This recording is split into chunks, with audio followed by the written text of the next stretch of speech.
இன்றைக்கி கிள்ளு வடகம் இல்லைன்னா வெங்காய வடகம்னு சொல்கிறேன், கூழ் வடகம் போட போகிறோம். அதுக்கு வந்து ஒரு படி அரிசி, இட்லி அரிசி ஊற போட்டிருக்கேன். அதுக்கு 20 பச்சை மிளகாய் எடுத்து வச்சுருக்கேன்.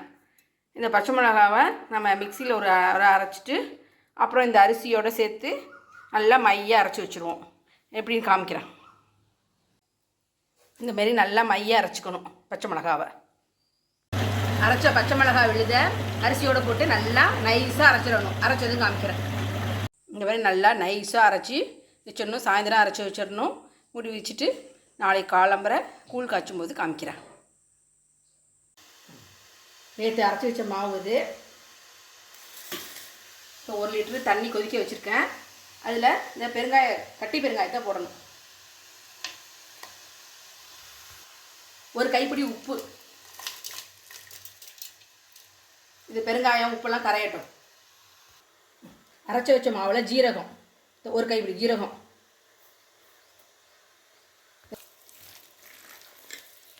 நல்லா இதோட நல்லா கிண்டணும். இல்லை வேணுங்கிற தண்ணியை ஊற்றிக்கணும்.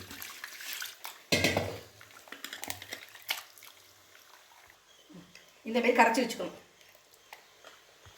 நல்லா கொதி வந்துருச்சு.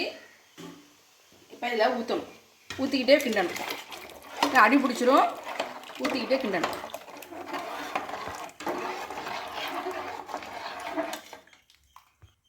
இதுமாதிரி நல்லா கை விடாமல் நல்லா கிண்டணும். நல்லா அடி பிடிச்சிரும். இதுமாதிரி நல்லா கெட்டியாக வரணும். நல்லா கெட்டியாகிடுச்சு. இதை கொஞ்சம் நேரம் சிம்மில் வச்சு மூடி வச்சுருவோம். அப்புறம் நல்லா வெந்து வரும். கையில் தண்ணியை தொட்டுக்கிட்டு இப்படி தொட்டு பார்க்கணும். தொட்டு பார்த்தா ஒட்டாமல் இருக்கும். அதான் நல்லா வெந்துருச்சுன்னு அர்த்தம். கிண்டி வச்ச மாவு இல்லை வெங்காயம் வந்து சின்ன வெங்காயம் வந்து பொடி பொடியாக அரிஞ்சு வச்சுருக்கேன். அதை கொஞ்சம் கொஞ்சமாக போட்டு இதில் பிசைஞ்சு கிள்ளி வைக்கணும்.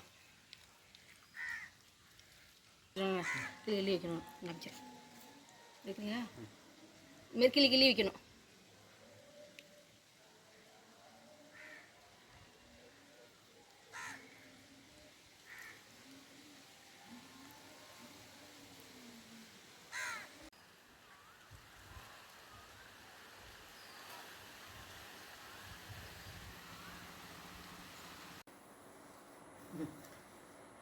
இன்றைக்கி ஒரு நாள் காய வச்சுருக்கோம். இன்னும் 4 நாள் நல்லா இது வந்து தனித்தனியாக எடுத்துடணும். எல்லாத்தையும் எடுத்து நல்லா திருப்பி போட்டு காய வைக்கணும். நல்லா 4 நாள் காய வைக்கணும். நல்லா காய வச்சதும் காமிக்கிறேன். 4 நாள் நல்லா காய வச்சாச்சு. இந்தமாதிரி நல்லா சலசலன்னு பாருங்க சத்தம் கேட்குது. நல்லா சலசலன்னு நான் காய வச்சிடணும். அப்போ தான் உள்ளெல்லாம் நல்லா வெங்காயம்லாம் நல்லா காஞ்சாதான் நல்லா பொரியும். வீணாகவும் போகாது. 1 வருஷம் ஆனாலும் கெட்டு போகாது. நல்லா இன்னொரு தடவைனாலும் காய வச்சு ஸ்டோர் பண்ணி வச்சுக்கணும். நல்லா டேஸ்ட்டாக இருக்கும். நான் பொரிச்சு காமிக்கிறேன்.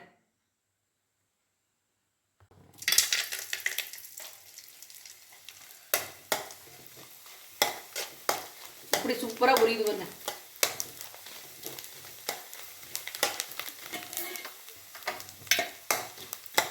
அதான் எடுத்துடலாம்.